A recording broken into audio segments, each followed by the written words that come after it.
ಅಮೇರಿಕಾದವ್ರದ್ದು ನನ್ನ ಪ್ರಕಾರ ಖಮೇನಿ ಮೇಲೆ ಮಾಡಿರ್ತಕ್ಕಂಥ ವಾರ್ ಇದೆಯಲ್ಲ, ಇರಾನ್ ಮೇಲೆ ಮಾಡಿರ್ತಕ್ಕಂಥ ವಾರು ಅನಗತ್ಯವಾದದ್ದು. ಏನಾದ್ರು ಇದ್ದರೆ ಈಗ ಒಂದು ಕಡೆ ಶಾಂತಿ ಮಂತ್ರ ಹೇಳ್ತಾರೆ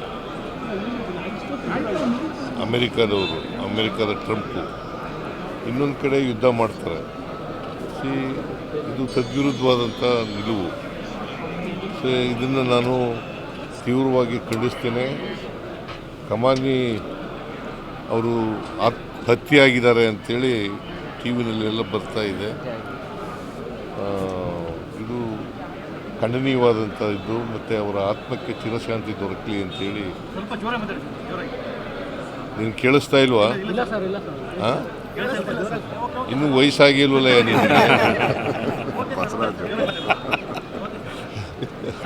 ಖಮೇನಿ ಹತ್ಯೆ ಆಗಿದೆ, ಅವರ ಆತ್ಮಕ್ಕೆ ಚಿರಶಾಂತಿ ದೊರಕಲಿ ಅಂತೇಳಿ ನಾನು ಪ್ರಾರ್ಥನೆ ಮಾಡ್ತೇನೆ.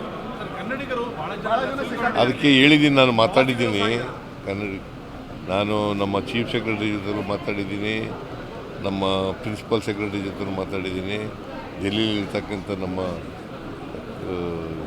ರೆಸಿಡೆಂಟ್ ಕಮಿಷನರ್ಗೂ ಕೂಡ ಮಾತಾಡಿದ್ದೀನಿ. ಅಲ್ಲಿ ಬಂದಾಗಿದೆ, ದುಬೈನಲ್ಲಿ ಬಂದಾಗಿದೆ ಏರ್ಪೋರ್ಟ್. ಅದು ತೆರವು ಮಾಡಿದ ತಕ್ಷಣ ಅವ್ರನ್ನ ಕರ್ಕೊಬರೋಕ್ಕೆ, ಸೇಫಾಗಿ ಕರ್ಕೊಬರಲಿಕ್ಕೆ ಪ್ರಯತ್ನ ಮಾಡಿ. ಹಾಂ, ಹೌದೌದು, ಭೋಜೇಗೌಡರು ಕೂಡ ಅಲ್ಲೇ ಇದ್ದರು. ಅವ್ರ ಜೊತೆ ಮಾತಾಡಿದೆ ನಾನು, ಭೋಜೇಗೌಡರ ಜೊತೆ ಮಾತಾಡಿದೆ. ಆರಾಮಾಗಿದ್ದಾರಂತೆ, ಹೋಟೆಲ್ನಲ್ಲಿದ್ದಾರಂತೆ. ಅದರಿಂದ ಇದಾದ ಮೇಲೆ ನಾವು ಇವ್ರ ಜೊತೆಲೂ ಟಚ್ನಲ್ಲಿದ್ದೀವಿ. ವಿದೇಶಾಂಗ ಸಚಿವಾಲಯ ಜೊತೆ ಟಚ್ನಲ್ಲಿದ್ದೀವಿ.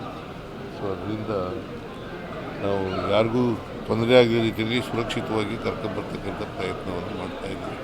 ಎಲ್ಲರೂ ಕನ್ನಡಿಗರು, ಬಳ್ಳಾರಿಯವರು 35 ಜನನೇ ಎಷ್ಟು ಜನ ಇದ್ದಾರೆ. ಹಾಂ, ಅದೇ 52 ಅಂದರೆ ಬೇರೆ ರಾಜ್ಯದವರು ಇದ್ದಾರೆ. ಸೊ ಅವ್ರನ್ನೆಲ್ಲ ವಾಪಸ್ ಕರ್ಕೊಬರಲಿಕ್ಕೆ ಪ್ರಯತ್ನ ಮಾಡ್ತೀವಿ. ನಾವು been in touch with the foreign affairs ಇದು ಸಚಿವಾಲಯ ಸೆಕ್ರೆಟರಿಯೇಟ್ ಜೊತೆ ಟಚ್ನಲ್ಲಿದ್ದೀವಿ. ನಾನು ಚೀಫ್ ಸೆಕ್ರೆಟರಿಗೂ ಮಾತಾಡಿದ್ದೀನಿ, ನಿನ್ನೆ ಮಾತಾಡಿದೆ, ಇವತ್ತು ಮಾತಾಡಿದೆ, ಬೆಳಿಗ್ಗೆನೂ ಮಾತಾಡಿದೆ.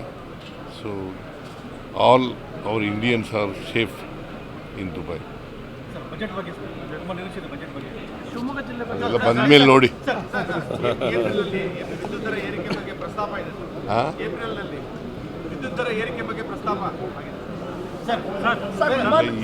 ಈಗಂತೂ ಸದ್ಯಕ್ಕಿಲ್ಲ.